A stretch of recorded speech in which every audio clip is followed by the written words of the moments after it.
Congress BRS పార్టీలపై కేంద్ర మంత్రి Bandi Sanjay fire అయ్యారు. కేటీఆర్ రేవంత్ రెడ్డి మధ్య రహస్య ఒప్పందం కుదిరిందని, వచ్చే ఎన్నికల్లో కాంగ్రెస్ బీఆర్ఎస్ కలిసి పోటీ చేసినా చేయొచ్చన్నారు బండి సంజయ్. కాళేశ్వరంపై ఉన్న శ్రద్ధ, డ్రగ్స్ కేసు, ఈ కార్ రేస్, ఫోన్ ట్యాపింగ్ పై ఎందుకు లేదని సీఎం రేవంత్ రెడ్డిని ప్రశ్నించారు. కేటీఆర్ ను కాపాడుకునే ప్రయత్నం చేస్తున్నారని విమర్శించారు. సీఎం రేవంత్ రెడ్డికి దమ్ముంటే అకున్ సబర్వాల్ రిపోర్ట్ ను బయటపెట్టాలంటూ సవాల్ విసిరారు. కాళేశ్వరంలో జరిగిన కుంభకోణం ఎంత? 1,00,000 కోట్ల కుంభకోణంపై విచారణకు ఆదేశించారా, లేక 9,000 కోట్ల కుంభకోణంపై విచారణకు కోరారా అంటూ ప్రశ్నించారు బండి సంజయ్.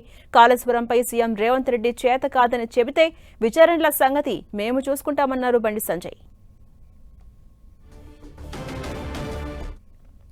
1,00,000 కోట్ల కుంభకోణం జరిగింది, కాళేశ్వరం ప్రాజెక్టు మొత్తమే పెద్ద కుంభకోణం అని చెప్పి మా అధినాయకత్వం మేము విమర్శిస్తున్నాం.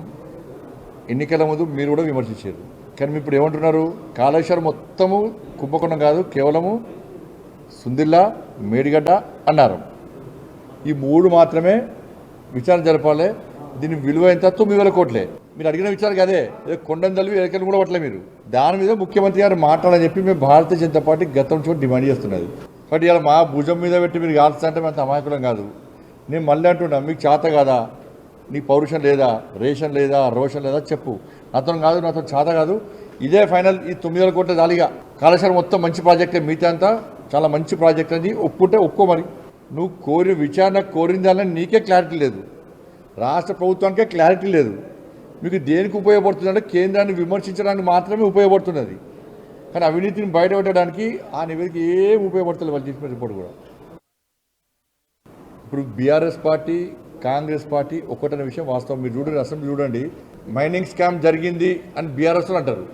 అనగానే మరి 10 సంవత్సరాలు దిద్దామా అంటారు. లేకపోతే ఇంకో స్కామ్ అంటారు, మరి 10 సంవత్సరాలు దిద్దామంటారు. అంటే మీరు 10 సంవత్సరాలు దోచుకున్నారు, మీరు 2 సంవత్సరాలు దోచుకుంటున్నాము. మీరు అడగద్దు, మేము అడగాము. ఇది క్లారిటీ. 10 సంవత్సరాలు మీరు దోచుకున్నారు, 2 సంవత్సరాలు మేము దోచుకుంటాం, తప్పేంది అంటున్నారు కాంగ్రెస్ వాళ్ళు. తెలంగాణ సమాజం ఆలోచించాలి. దేని మీద విచారణ జరగరు. విచారణ అంతా వట్టిదే. ఇంతవరకు ఎన్ని విచారణ జరిపి 2 సంవత్సరాల ఎన్ని నివేదికలు వచ్చినాయి? కేసీఆర్ కుటుంబం మీద బీఆర్ఎస్ పార్టీ నాయకులు ఏం చర్యలు తీసుకున్నారో చెప్పాలి. ముఖ్యమంత్రి గారికి కేటీఆర్ గారి మీద ప్రేమ ఎక్కువ. ఈ మధ్య ఎక్కడన్నా కేటీఆర్ గారిని విమర్శించిండ రాష్ట్ర ముఖ్యమంత్రి గారు? కాళేశ్వరం మీద ఉన్నటువంటి శ్రద్ధ డ్రగ్స్ కేసు మీద ఎందుకు లేదు?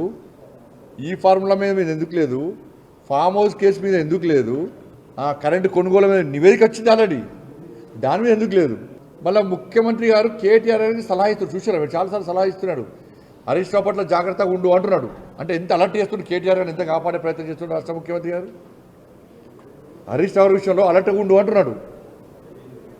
అంటే కేటీఆర్ గారికి ఏ విధంగా నీడలెక్క వివరిస్తున్నాడు. ఆయనకు రక్షణ కవచం, ఈయనకు రక్షణ కవచం. ఇక కేటీఆర్ అనే వ్యక్తి బండి సంజయ్ నా మీద మారుతాను. ఇంకా మీరు ఒకటి, హరీష్ రావు గారి మీద కసి, ఆ కోపము కేటీఆర్ గారి మీద ఎందుకు తగ్గింది నీకు అంటున్నా. ఈ మధ్య రహస్య ఒప్పందం మీ ఇద్దరి మధ్యలో విమర్శలు ఎందుకు తగ్గించినావు? ఆరోపణలు ఎందుకు తగ్గించుకున్నావు? కేసులు ఏమైనాయి? ఈ ఫార్ములా కథం, కేసు ఏమైనా కేసు ఏమైంది నీది? డ్రగ్స్ కేసు నేను మళ్ళీ అంటున్నా, అకున్ సబర్వాల్ గారి రిపోర్టు బయటపెట్టును. నీ దమ్ముంటే నువ్వు కేటీఆర్ ఒక్కటి కాదు అనుకుంటే అకున్ సబర్వాల్ రిపోర్ట్ బయటపెట్టు.